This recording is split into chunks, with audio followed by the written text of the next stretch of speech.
L'application de la croix est une folie pour ceux qui périssent.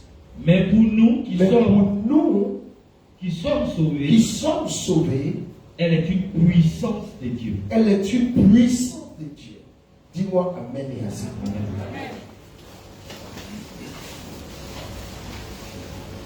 Quand nous lisons ce merveilleux verset de ce grand auteur de plusieurs livres bibliques, en l'occurrence l'apôtre Paul, il y a beaucoup de bénédictions que nous pouvons tirer. Il dit la prédication de la croix, pas la présentation de la croix, mais il parle de la prédication de la croix. Il nous dit de façon sous-jacente, de façon inattendue, ou bien indirecte, si je veux m'exprimer ici, que la croix ne se présente pas, mais la croix se prêche. Une façon de nous dire que la croix est un message et la croix a un message. Alors donc, ce message-là, il peut être une folie pour ceux qui périssent. Mais pour nous, qui avons eu la grâce d'avoir foi dans le message de la croix, c'est une puissance de Dieu. Oui, la croix est un message. La croix a un message. Et j'ai envie de dire, la croix a plusieurs messages. Celui qui arrive à comprendre le message de la croix comprendra la puissance que Dieu réserve pour sa destinée. Et même ceux qui ne comprennent pas le message de la croix, qui sont quand même perdus, à leur fin, pour montrer que la croix est le chemin au retour à la maison auprès de notre Créateur, quand vous allez au cimetière, le signe des tombeaux, c'est la croix. Quand il y a eu un génocide et qu'on a enterré plusieurs corps, et que c'est pratiquement même une fosse commune, qu'est-ce qu'on fait? Dans l'espace, on plante des croix pour dire ici sont enterrés des gens. Parce que la croix est le chemin retour vers le Père.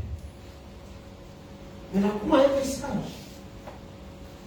Et si nous ne comprenons pas le message de la croix, ce message devient une folie. Parce qu'il y a des choses simples que la croix apporte. Mais quand on est trop scientifique, trop intellectuel, notre sagesse devient une folie devant Dieu. C'est pourquoi heureux sont ceux qui sont pauvres en esprit. Ce n'est pas qu'ils n'ont pas la capacité de réfléchir, mais ils n'ont pas une pensée de critique, mais une pensée critique. La croix est un message. Et j'ai envie de dire un ensemble de messages que nous allons essayer de comprendre une partie pendant cette semaine. Une partie. J'ai envie de dire une infime partie. Parce que la croix, le message de la croix, c'est le cœur de la Bible, c'est le cœur de la vie, n'est-ce pas, réussie en Christ. Celui qui comprend le message de la croix a sa vie, sa marche avec le Seigneur facilité. J'ai découvert tellement de choses sur la croix. Et ce que je vais enseigner pendant ces jours, c'est une partie. Parce que j'ai découvert le mariage de la croix qui restaure la race humaine, je l'ai vu. J'ai vu la fin de l'esclavage. croix. Et ce n'est pas des choses que j'imagine. C'est biblique, c'est clair. Et la croix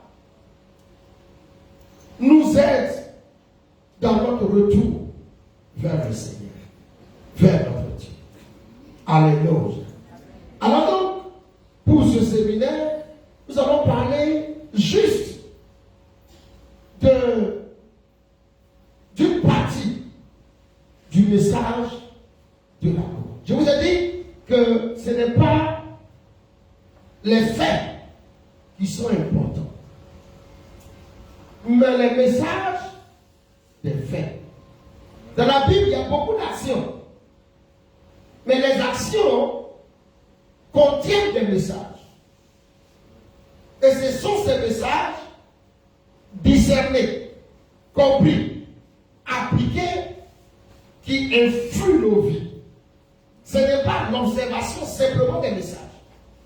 J'ouvre une petite parenthèse pour vous dire, Moïse prie Dieu pour que Israël soit libéré des serpents venimeux qui sont en train de décimer tout le peuple. Et Dieu dit à Moïse, fais-toi un serpent en bronze. Lève le serpent. Celui qui regardera le serpent et qui croira qu'il peut être guéri du venin sera guéri. C'est un fait banal. Mais le mystère, il y a le message là-dedans. Alors donc la croix a des messages. Alléluia. C'est pourquoi nous parlons du mystère des actions naturelles de la croix. Là, ici, je parlerai de la croix, pas dans son spirituel seulement, mais surtout les actions qui sont passées de façon naturelle avec la croix. C'est quel est le message qui sort de ces actions. Est-ce que je situe bien? Pour que nous comprenions. Le texte qui soutient notre enseignement se situe dans Matthieu, chapitre 27, verset 51 au verset 53. Et nous allons faire attention aux détails de ces versets. Nous allons faire attention aux mots utilisés. Nous allons faire attention aux pensées véhiculées par ce qui se passe dans ce merveilleux passage. Matthieu 27, versets 51 à 53. Je compte sur vous pour comprendre ce message. Je compte sur vous pour vous l'appliquer. Nous sommes des privilégiés. En fait, je prête ce message avec mon cœur pour que quelqu'un comprenne qu'il ne s'est pas trompé d'être chrétien et qu'il doit faire l'effort de pratiquer le christianisme. Et en le faisant, ta vie sera plus la même. Matthieu 27, verset 51 au verset 53. Et voici, le voile du temple se déchira en deux. Le voile du temple se déchira en deux. Depuis le haut, jusqu'en bas. La terre trembla. Les rochers se fondirent. Les sépulcres s'ouvrirent. Et plusieurs corps des saints qui étaient morts ressuscitèrent. Continue. Étant sortis des sépulcres, après la résurrection de Jésus, ils entrèrent dans la ville sainte et apparut à un grand nombre de personnes. Dis-moi Amen et Amen. Amen. Ce texte-là, il est court, mais c'est toute une forêt de révélation et de bénédiction. Le verset 50 de ce même passage dit, Jésus poussa de nouveau un grand cri et rendit l'esprit.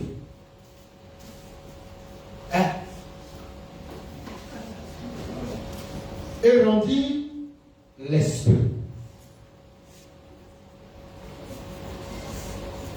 Et quand nous 51, on dit, voici. Donc c'est la suite de rendre l'esprit. Après avoir poussé un grand cri, la conséquence, ce qui suit, ce sont ces faits. Moi, j'ai sorti, dans tout ce long, et chacun peut sortir autant qu'il veut, j'ai sorti 5 mouvements naturels. 5 grands mouvements naturels. Le premier grand mouvement naturel, mais qui est un message qu'il faut qu'on comprenne. Parce qu'on lit souvent la Bible et on passe. Et même on peut faire ça, on fait chanter un cantique. Tout est accompli, le voile est déchiré, tout est accompli. Amen. Où est victoire? Mais de quelle victoire il est question? Le voile est déchiré. Quel est le message qui est dans le voile déchiré? Jésus pousse un cri. Tout de suite. Et les choses sont chronologiques. La succession est parlante. Ce n'est pas désordonné. Parce que l'un vient après l'autre. Les messages sont complémentaires.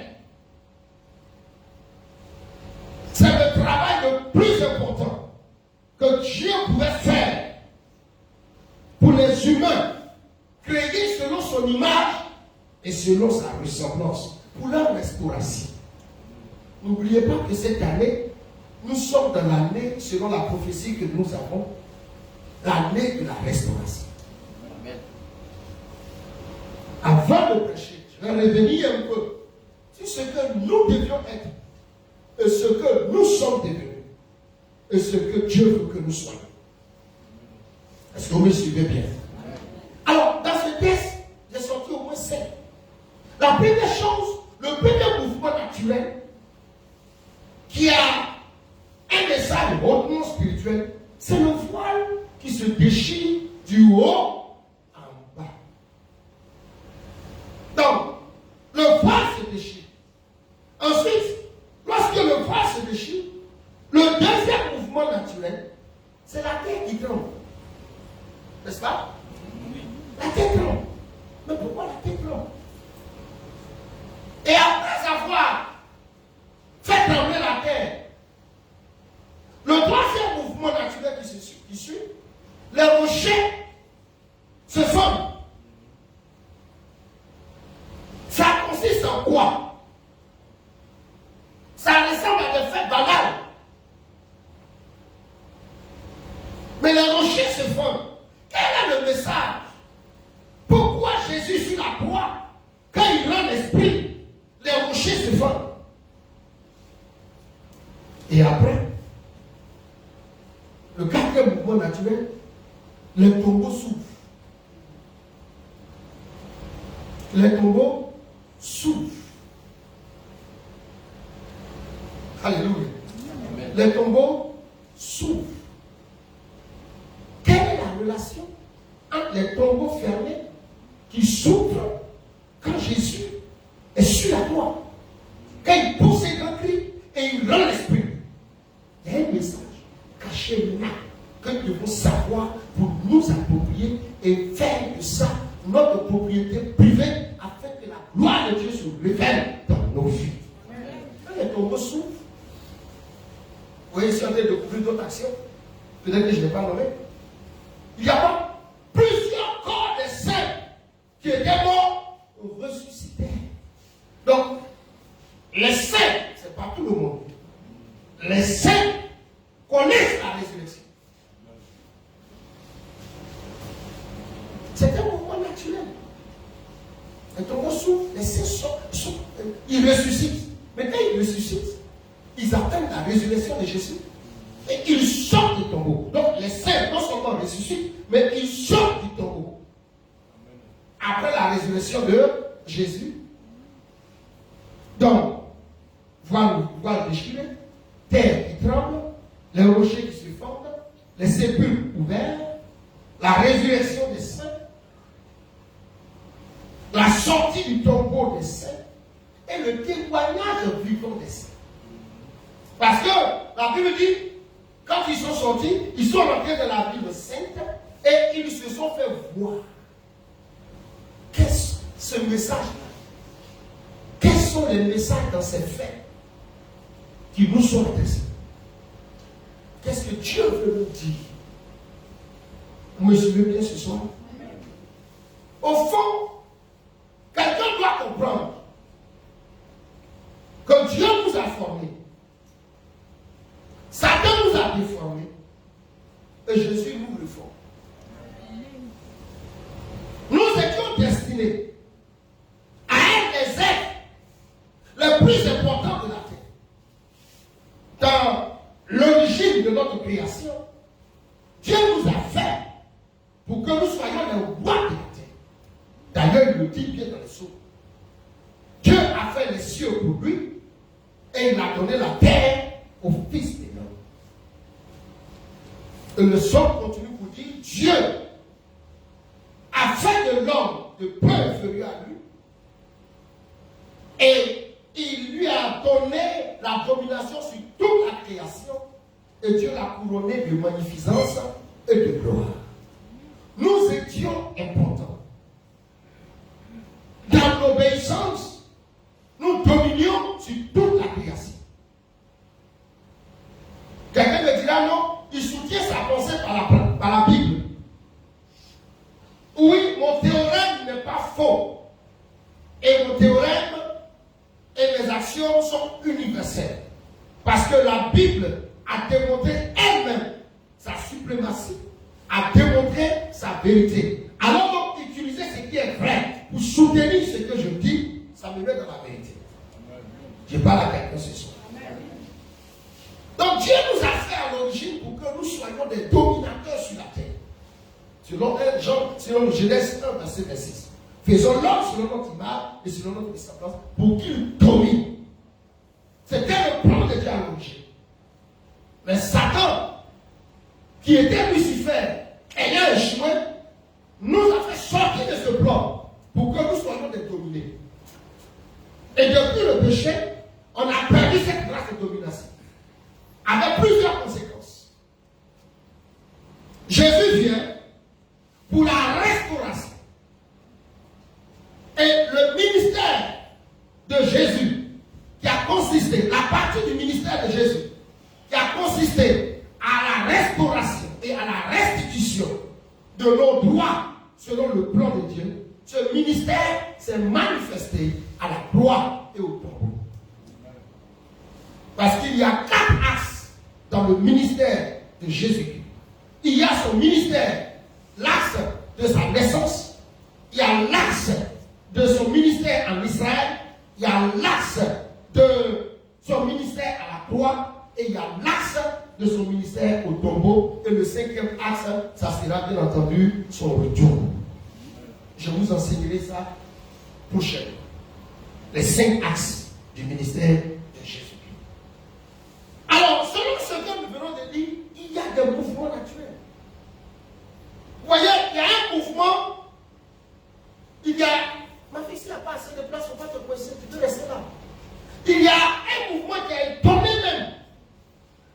Alors, je ne l'ai pas cité, mais c'est quelque chose sur lequel il faut qu'on vienne. Il y a un mouvement qui a étonné le centenier. La Bible dit, le ciel s'est assombri. C'est un mystère qu'il faut qu'on utilise. Le ciel s'est assombri. Et le centenier a dit, assurément cet homme devait être fils de Dieu. Parce que le ciel s'est assombri. Ça, c'est un autre mouvement que je vais peut-être développer pour d'ici la fin de ce séminaire. Alors, mes bien-aimés, la Bible est claire et la Bible nous aide énormément. Dis-moi Amen. Amen. Des grandes actions naturelles. Ce n'est pas des choses qui sont restées dans le spirituel que l'œil n'a pas vu. L'œil a vu. Mais il y a des messages dans ce que l'œil a vu. Et la première action, parce que ce soir, je vais parler de la première action naturelle. La première action naturelle, c'est le voile du temple qui a été déchiré en deux, depuis le haut jusqu'en bas. Je Je vous ai dit tantôt que je vais vous dire des choses que vous connaissez, mais à ma façon. Je vais vous le redire. Parce qu'il est important que nous le sachions. Et je bénis Dieu pour ta présence. Ta vie en Christ doit être une vie glorieuse. Le jour où on va dire que tu es couché, qu'on sache que tu as vécu une vie pleine. La Bible dit, celui dont l'âme n'est pas rassasiée de bonheur, il est pire qu'un affrontant. Mais pour que ton âme soit rassasiée de bonheur, il faut que tu comprennes les clés qui vont t'aider à avoir ton âme rassasiée de bonheur. C'est pourquoi je ne vous cacherai jamais ce que Dieu me fait la grâce d'avoir sur l'autel de la prière. La première action, c'est le voile déchiré. Mais à quel moment le voile a été constitué? Le voile a existé, mais il a été matérialisé. Sinon, le voile a existé dès l'instant que le péché a été consommé. Dès l'instant que le péché a été consommé, il y a eu un voile qui s'est placé. Et le voile est rentré dans le visage de l'homme.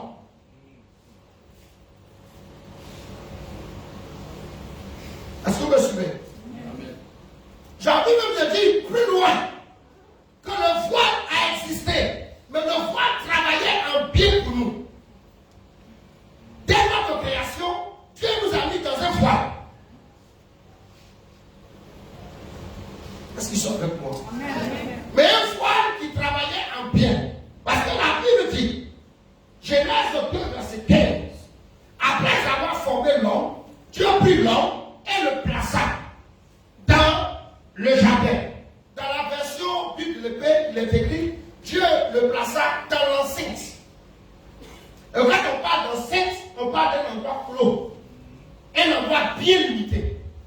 Et donc, il y avait cette grâce-là. On était limité, mais dans l'intérieur de Dieu. Il y avait donc une protection. Comme un voile qui nous donnait de ne pas voir dehors. Un voile qui nous empêchait de voir dehors. Parce que Dieu n'a pas créé le désert après que l'homme ait jeté. Mais la terre difficile existait. Sinon, quand Dieu dit qu'il a chassé l'homme, il aurait dû créer une autre terre. Donc cette terre difficile-là existait certainement. Mais nous n'avions pas accès à cette terre. Pourquoi? Parce qu'il y avait le voile divin, le voile glorieux, qui nous maintenait dans son enceinte. C'est pourquoi il a dit, le jour où tu mangeras du fruit, tu mourras certainement. Et Adam ne s'est pas couché quand il a mangé. Elle ne s'est pas couchée quand elle a mangé, mais elle et Adam sont sortis de ce voile glorieux. De ce voile de bénédiction. Ils sont retrouvés en dehors de l'enceinte. Maintenant, ils n'ont plus accès à l'enceinte parce que ce voile glorieux est devenu un voile de malédiction. J'ai écrit un livre dessus, je crois. Pour ceux qui me suivent, j'ai un petit fascicule dessus. Le voile est déchiré. Donc, ça a existé. Ça a existé. Mais, on a marché dans ce voile, cherchant à revenir à l'intérieur de Dieu. Mais on n'a pas pu. Dieu lui-même a essayé des tactiques pour amener l'homme à l'intérieur de Dieu. Bon, si Dieu est 3 fois saint, ce qui en lui ne peut être que 3 fois saint. Est-ce que je parle à quelqu'un? Donc il a essayé des tactiques pour effacer notre péché, afin que nous revenions en lui, depuis Noé.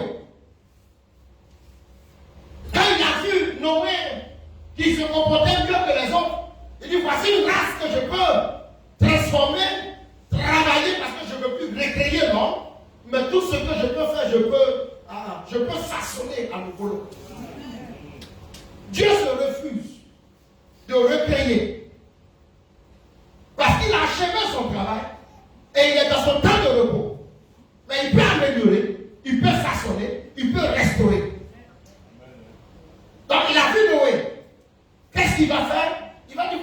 quelqu'un qui se comporte bien, je vais essayer de le ramener en ma présence. Parce que l'homme, par le péché, est sorti du voile. Ce voile glorieux qui nous donnait la valeur, qui nous donnait l'élévation, qui nous donnait la puissance, qui nous donnait le respect, la domination. On est sorti de l'ancêtre.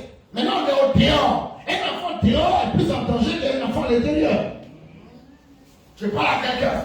Alors, donc, Dieu va rappeler les hommes. C'est pourquoi il va constituer pour le salut des hommes en son temps. Il va créer encore une ancêtre. C'est ce qu'on dit, non? Il va créer une ancêtre qu'on a appelée l'âge de Noé. Donc, il met la descendance humaine dans l'âge de Noé pour couvrir cette descendance-là d'un voile qui lui donnerait de pouvoir échapper au danger du dehors. Dieu a essayé ça. Mais ce voile a été déchiré. Pour qu'on se retrouve encore dehors par la malédiction sur la descendance de Noé. Dieu va continuer. Tout le travail, c'est de rappeler les gens à l'intérieur du voile original. Vous me suivez bien? Parce que dans ce voile, on a la possibilité de parler avec Dieu. C'est pas nous qui allons. Ah, il ne faut pas entendre. C'est pas nous. Dans ce voile-là, c'est pas nous qui allons à Dieu, mais c'est Dieu qui vient à nous. Je parle à une église. Quand nous sommes dans le voile glorieux, c'est pas nous qui allons à Dieu, mais c'est Dieu qui vient à nous. Tous les soirs, la Bible dit, Dieu descendait. Adam ne priait pas. La prière prend fin quand on retrouve le voile glorieux. Est-ce que je suis avec une église? Est-ce qu'on me suivait bien? Avec Noé, ça a échoué. Dieu va se choisir Abraham. Mais avec Abraham, il n'y aura pas une seule voile. Il y a le voile d'Ismaël et il y a le voile d'Isaac.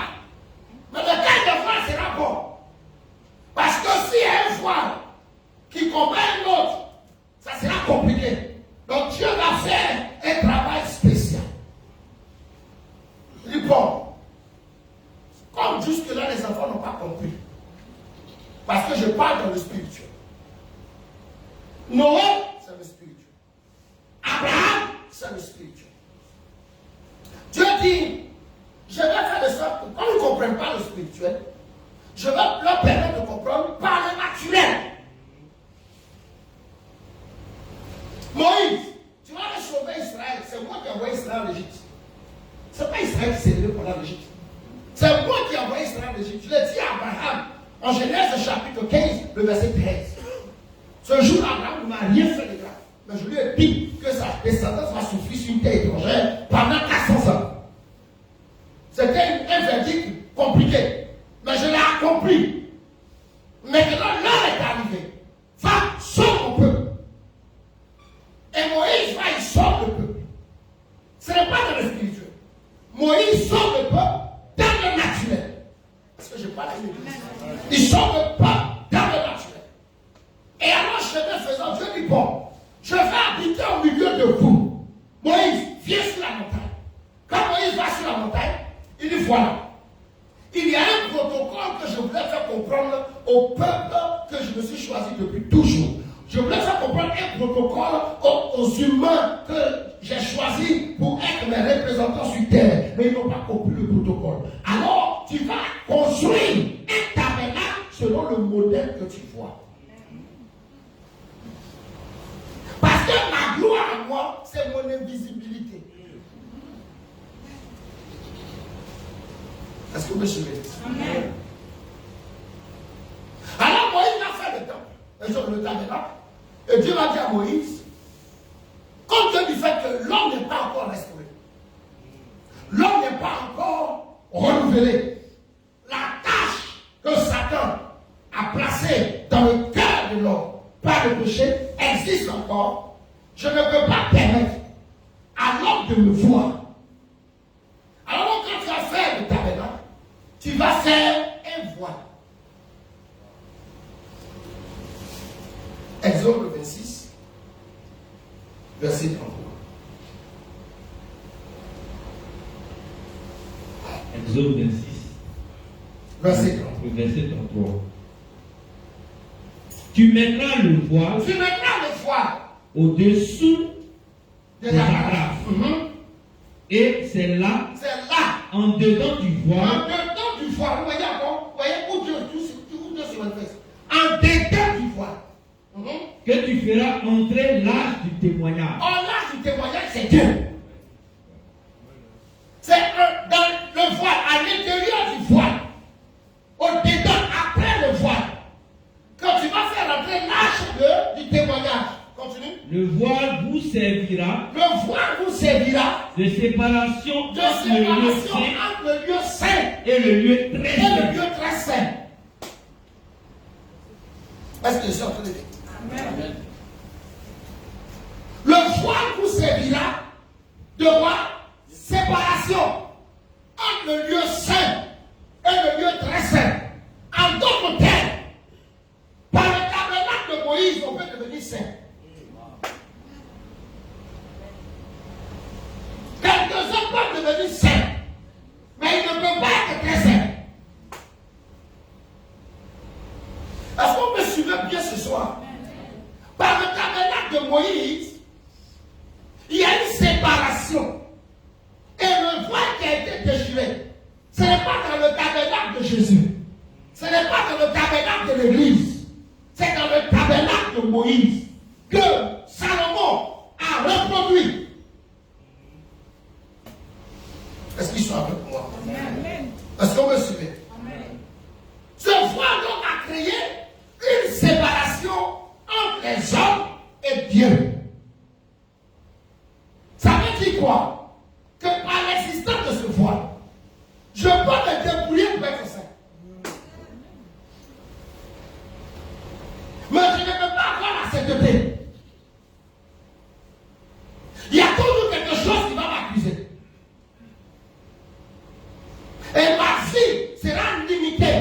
Parce que le diable n'a pas peur des saints. Le diable a peur des très saints. Je vous donne le témoignage de ce que le diable n'a pas peur des saints. Parce que la sainteté, celui qui est saint, ça peut être apparent. Il peut même proclamer qu'il est saint. Son accoutrement le catalogue, le distingue, le caractérise. Il porte une grosse robe, quand il vient, on dit à ses saints parmi les saints. Josué a vécu ça, le sacrificateur. Le diable n'a pas peur des saints. Le diable a peur des très saints.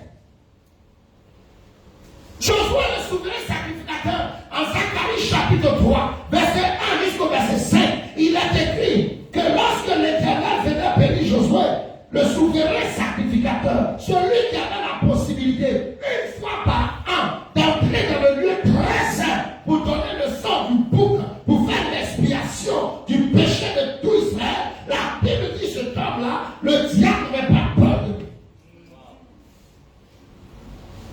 Le diable s'arrêtait à sa droite pour l'accuser. Il était l'espoir de tout Israël, mais accusé par Satan.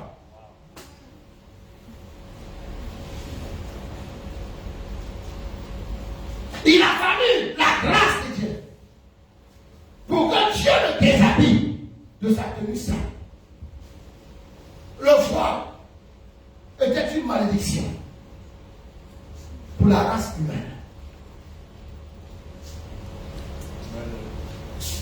Parce que la vision de Dieu, ce n'est pas qu'on soit séparé de lui.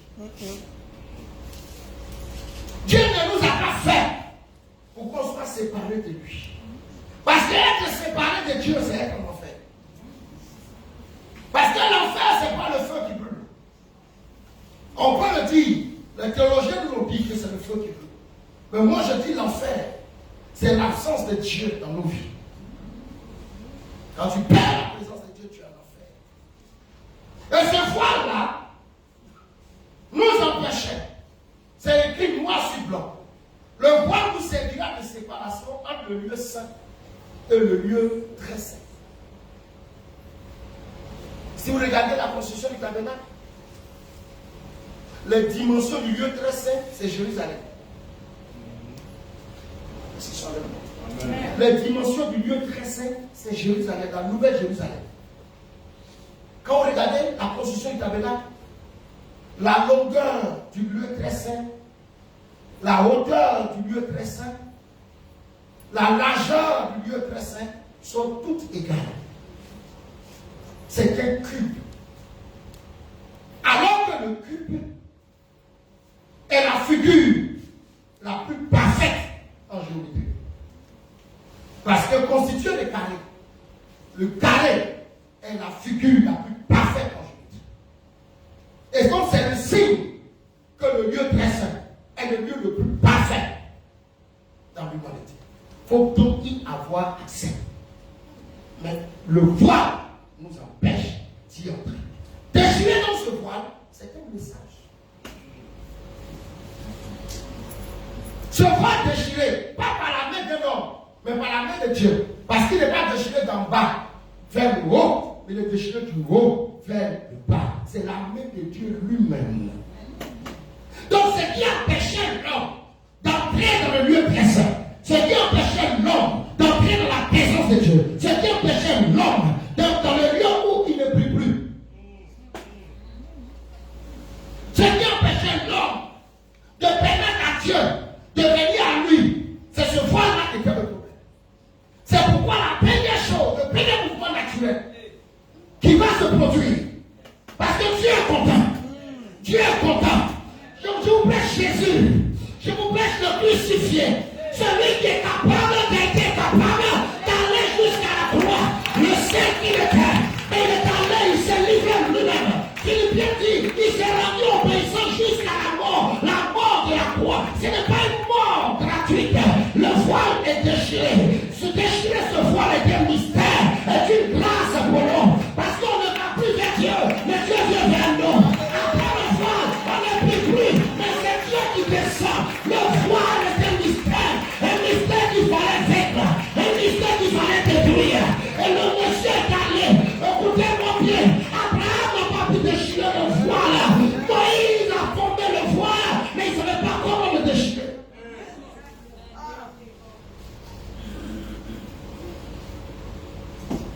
Tellement de choses ont créé des séparations pour Dieu.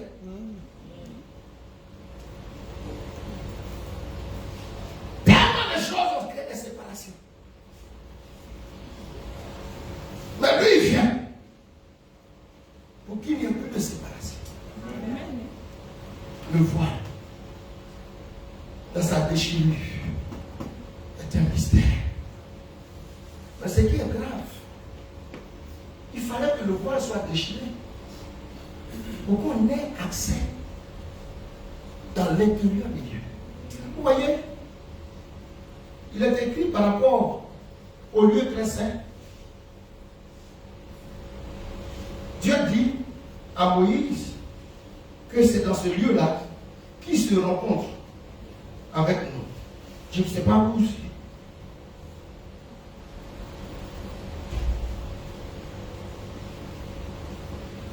Trouvez-moi le verset là, Dieu dit, il se rencontre.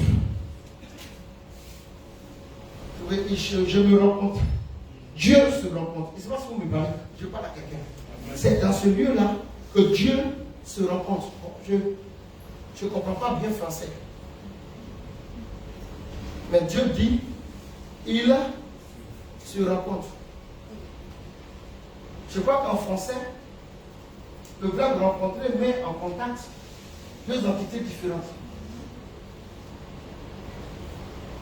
Mais quand Dieu dit, c'est après le voile, que lui, il se rencontre avec nous. Au fond, c'est quoi? Tu ne peux pas être dans le voile si tu n'es pas devenu Dieu. Je ne sais pas si je suis en train de parler. Non, disait combien? 4 livres. Tu les déposeras dans la tente d'assignation. Tu les déposeras dans la tente d'assignation. Devant le témoignage. Je me rencontre avec vous. Où je me rencontre avec vous. Déchirer le voile, c'est de te donner la nature divine. Le voile déchiré, parce que Dieu se rencontre avec lui. Ça veut dire que toi, tu es Dieu. sais pas si tu penses ça. Si je suis devenu Dieu, par l'heure de la croix, je suis devenu Dieu. Parce que là, Dieu se rencontre pas avec Dieu, mais avec moi. Comme je suis Dieu. C'est seul. C'est pas une église. Le voile déchiré te donne ta nature divine. Le voile déchiré te ramène à l'éternel. Ils m'ont pas entendu pour que je parle. Le voile déchiré te ramène à l'éternel. Parce que c'est à l'éternel la vie. Faisons l'homme selon notre image et selon notre ressemblance. C'est la fois tu vas retrouver ta ressemblance à Dieu. Et lorsque tu as cette ressemblance, la première chose, il est afin qu'il domine. C'est parce que le voile est déchiré que quelqu'un tu peux dominer. Il faut récupérer ta domination. Parce que le voile est déchiré. Tu n'es plus n'importe qui. Tu n'es plus inférieur. Je ne sais pas si je parle à une église.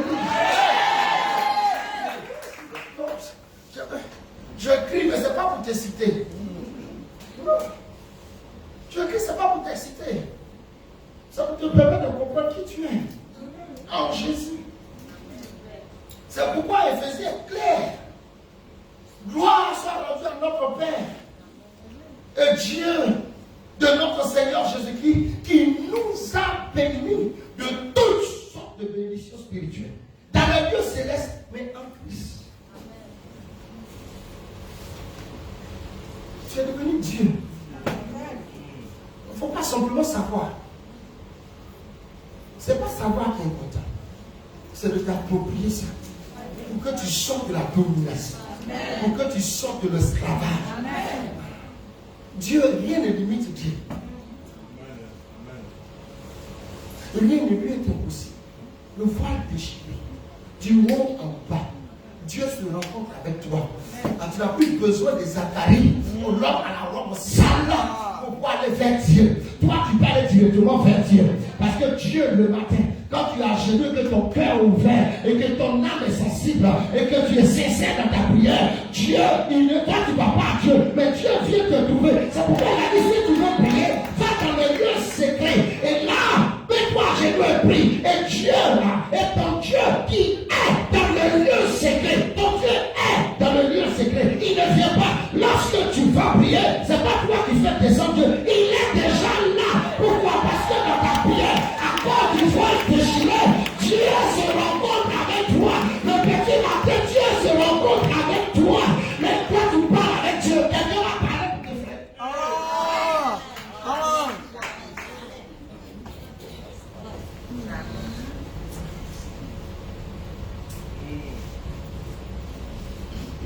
À un moment, on dit, papa, tu es devenu trop calme. Vous ne comprenez pas ma douleur.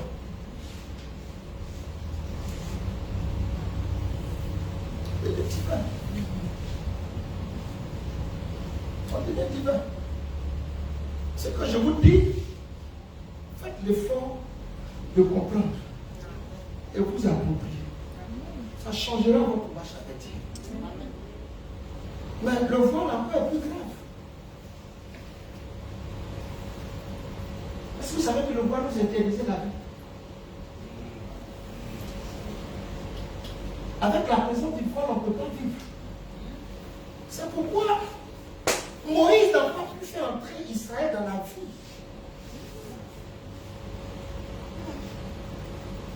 Moïse ne peut pas faire entrer Israël dans la vie.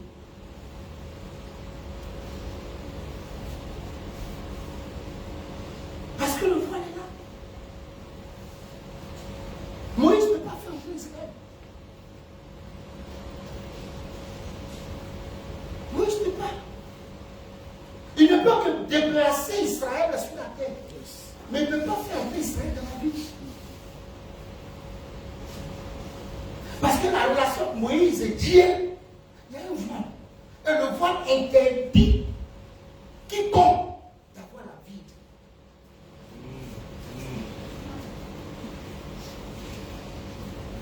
Si nous ne comprenons pas ce que le monsieur là, le jeune homme de 33 ans et demi, a fait, si on ne comprend pas, ce n'est pas la peine de venir à Christ. Je vous en prie. Tu vas me donner 10, je vais manger au groupe de voiture. Tu vas en faire. Mes enfants seront heureux et tu vas faire la sorcellerie. Non, c'est moi qui ai bien voiture pour leur papa. Leur père est mort comme une dame. Le pasteur meurt, elle vient. Non, tel consulte la c'est moi, ne donnez pas ça à ses parents. Le frigo là, c'est moi, j'ai ça pour lui. Tu dépasses ta femme. Comment se fait-il que tu as frigo chez le pasteur? Et tu viens réclamer le frigo. Parce que tu l'as fait déménager. Il a quitté sa femme. Tu n'as rien compris. Si tu comprends ça, on ne va même pas te pousser pour la sanctification. Jean dit, nous avons de l'espérance. Parce que tel qu'il est, nous aussi nous le serons. Donc on espère le rencontrer. Le voile était quelque chose de dangereux.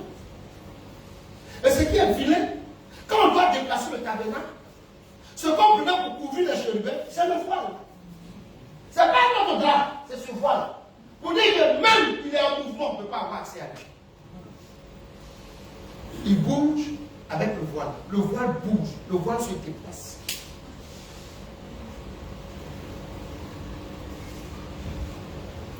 Quand on lisait Exode 26, lisons le verset 1 et le verset 31. Le voile interdit l'accès à la vie éternelle. Ne chante pas seulement, il faut comprendre le message. Est-ce que quelqu'un comprend le message du voile déchiré? Le voile interdit l'accès à la vie éternelle.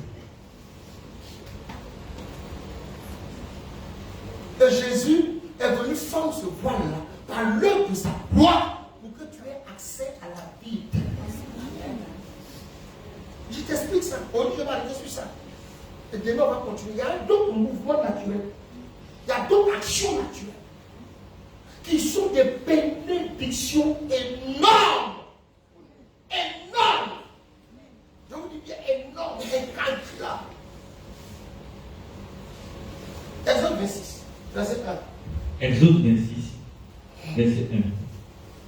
Tu feras le tabernacle de 10 tapis de fin lin, retors, et d'étoffes teintes en bleu, en pourpre et en cramoisi. Il faut lire la suite là bien. Tu y représenteras des chérubins artistement travaillés. Tu y représenteras quoi? Dans le voile, même quoi? Des chérubins. Des chérubins. Et on les dessine. Il faut lire le verset 31. Le verset 31. Tu feras un voile bleu, Nous sommes dans le même chapitre. pourpre et cramoisi, et de fin lin retors. Il sera artistement travaillé, et l'on y représentera des chérubins. Pourquoi on se va représenter des chérubins sur ce voile? Quand vous lisez la Bible, posez-vous des questions. Ayez une pensée critique. La foi n'est pas de l'utopie. La foi ne veut pas être qu'on est insensé. On pose des questions. L'ange a dit, l'Éternel a dit à l'ange plutôt, explique la vision à Daniel parce qu'il est intelligent. Alors je pose la question, mais pourquoi dans ce voile il y a chérubin? Le Saint-Esprit me dit, mais il ne peut pas avoir accès à la vie. Comment? Genèse chapitre 3, verset 24. 24. Genèse 3, le verset 24. C'est ainsi qu'il chassa Adam. C'est ainsi qu'il chassa Adam. Et il mit à l'orient du jardin Et d'Éden il mit à l'orient du jardin d'Éden. les chérubins. D'accord? Les chérubins. Est-ce que c'est le même mot qu'on a lu en haut? Hein? Ceux qui sont dans le voile là, c'est la même chose? C'est quoi? On a dit chérubin dans le voile, non? Ici encore, c'est quoi on met? Chérubin, hein?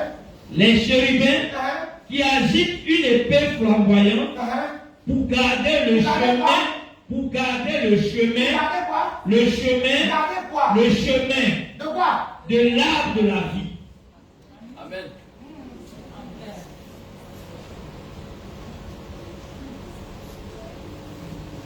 Le voile t'interdit d'avoir accès à l'arbre de la vie. C'est pourquoi Jésus lui-même il dit, celui qui vaincra, je lui donnerai de l'arbre de vie. Et c'est lui seul maintenant qui a ça. Le voile d'intégrité.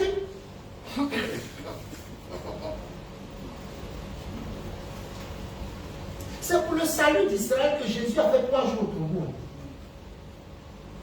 Il allait annoncer l'évangile à ceux qui étaient morts,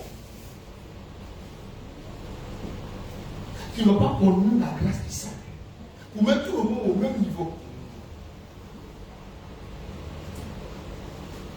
Tu es mort, mais tu as entendu l'évangile. Maintenant, tu choisis. Tu es vivant, tu entends l'évangile. Choisis. Les chérubins. Je me suis dit, mais Seigneur, pourquoi tu me chérubins d'avoir là? Je parle comme français guadeloupe. C'est quelle histoire de destinée chérubin d'avoir le fils. Tant qu'il y a le voile, il n'y a pas de vie éternelle.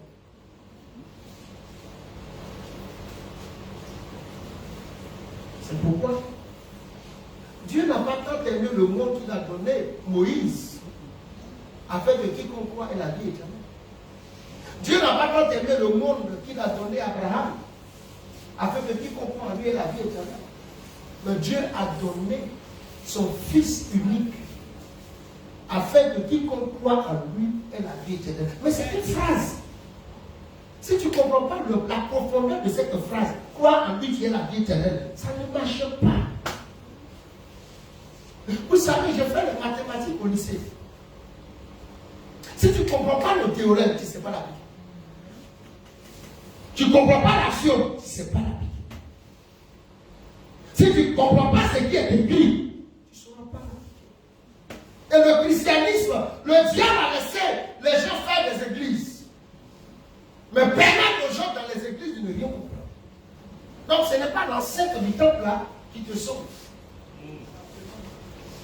Construisez des grands buildings, construisez des cathédrales avec 50 000 places, ça ne fait pas le diable. Parce que là, il n'y a pas de saints de saints, il n'y a que peut-être des gens qu'on fait. On essaie de faire ça.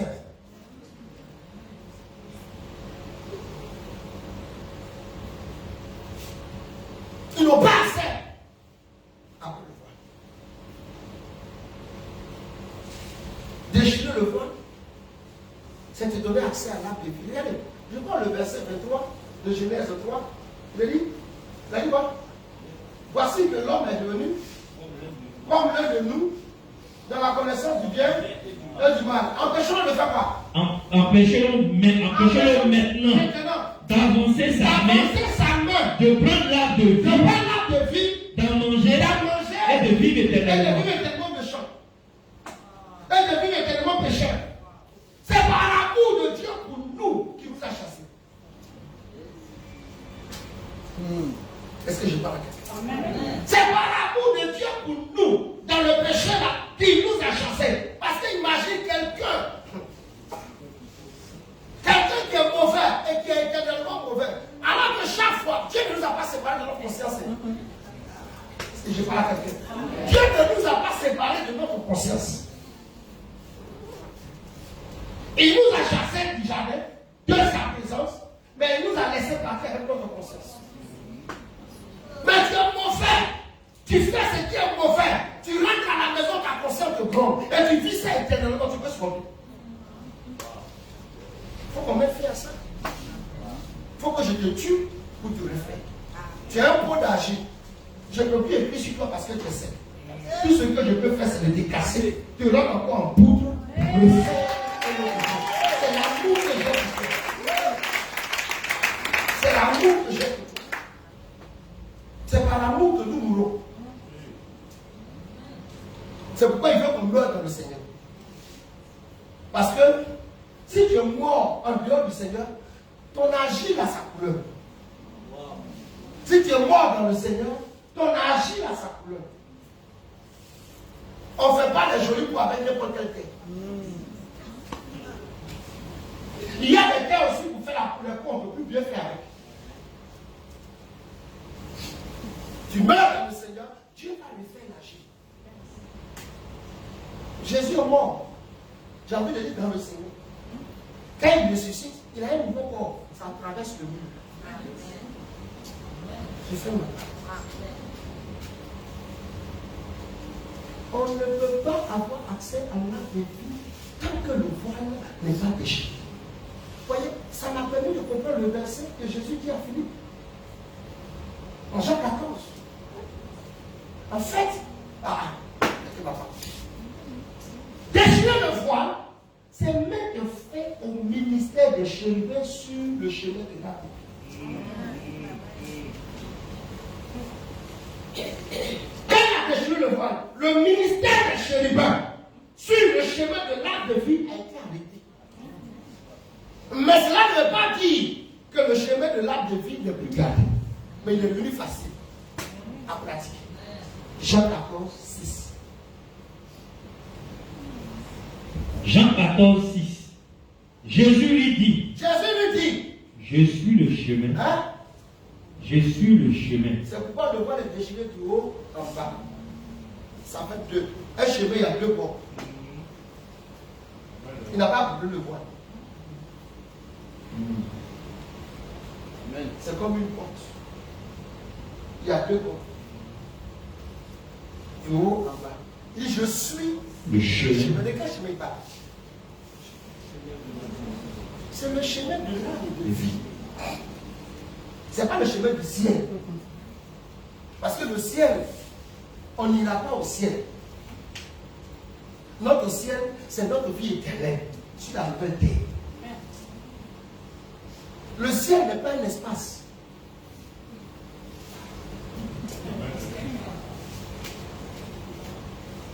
Ça va finir. Alors on est ensemble. Le ciel n'est pas un espace. Le ciel, c'est l'éternité. Quand je vais aller au ciel, je vais aller au ciel. Ce n'est pas un espace, ce n'est pas un village. Non, ce n'est pas le village. C'est l'éternité. C'est l'éternité. Mais là où on va passer l'éternité, ça dépend de Dieu.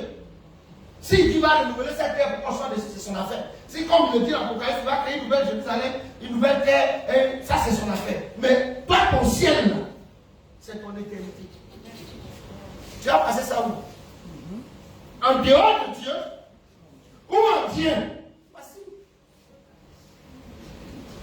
C'est tout. Tu passes ton éternité où?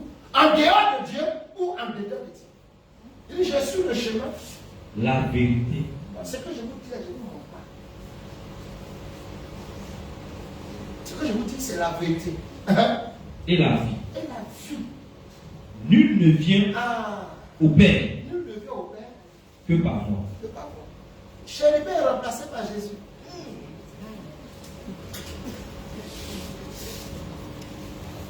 Il a arrêté le ministère des chérubins et lui-même n'a plus le ministère. Les chérubins étaient sans pitié. Jésus a compassion. C'est pourquoi quiconque croit en lui ne périssera point, mais il aura la vie éternelle. C'est pour que les démons, c'est ça, c'est saint. Mais c'est le voile déchiré. Voici le message du voile déchiré. C'est Jésus maintenant. Il n'a pas été, mais il a la croix. Il a la croix. Est-ce que tu reconnais bien l'achevé de la croix? Casse. Tu ne reconnais pas? Va encore chercher. C'est pourquoi il dit, il ne souhaite pas que quelqu'un périsse. On doit prêcher l'évangile au monde entier. Pourquoi il ne vient pas maintenant? C'est parce qu'on n'a pas encore prêché à tout le monde entier. Parce qu'il ne veut même pas que quelqu'un périsse. Mais il était au tombeau de Lazare, il n'a pas ressuscité tout le monde. C'est ce qu'on va comprendre. Il a ressuscité Lazare. Ce soir, je vais m'arrêter dans le temps avancé. Voici quelques messages du voile déchiré. 1. Le voile déchiré te donne accès à l'intérieur de Dieu. 2. Le voile déchiré arrête tes prières.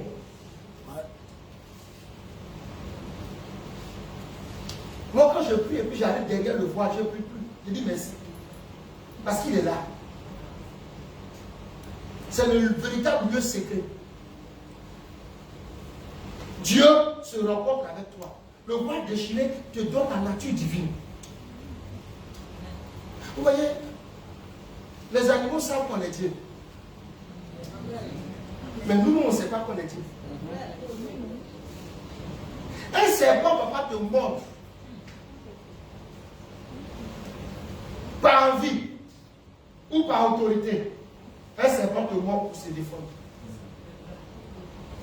Si le mec te voit, il sait que tu es Dieu. Il fuit. Un lion ne va pas t'attaquer par envie ou par autorité.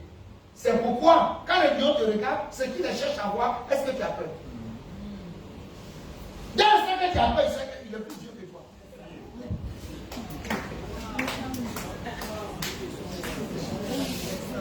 J'ai cherché une maison avec mon épouse. On est rentré dans une autre cité. Et la maison était encore habitée, mais elle était prête à être mise en location. Donc on nous fait visiter la maison. Moi, je rentre dans le garage et je vais vers le fond du garage. Alors qu'il y a un chien berger allemand dans sa taille. Les gens n'ont pas dit qu'il y a un chien là-bas. J'arrive, le chien n'a pas de chaîne.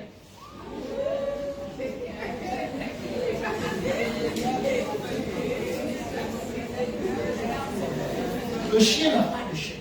Il est tout noir, berger allemand. Voici sa taille. Le chien a sorti ses canines. Wow! La réaction que j'ai eue, c'est de me rentrer dans ma posture divine. Je me suis arrêté et j'ai fixé le chien. Le chien a fixé. J'ai fixé le chien. Je n'ai pas bougé d'un iota. Le chien s'est abaissé. Tantôt, l'animal ne verra pas que tu as ta nature divine. Il faudra se dire plus Dieu que toi. C'est pourquoi tous nos adversaires qui arrivent, si nous pouvons montrer à notre adversaire que le voile a été déchiré, que j'ai récupéré ma nature divine, l'adversaire va se soumettre. Jésus n'a rien fait d'autre que de manipuler sa nature divine. Devant la tempête, devant la mer, il marche sur les eaux parce qu'il est Dieu, il est dans sa nature divine. Il parle au vent, il parle à la mer se tait. C'est pour te faire entrer dans cette posture qu'il est allé à la croix pour que le voile se déchire, pour que tu aies la nature divine. Dis-moi, même bien ce soir. Ne sautez pas la part pour la fêter.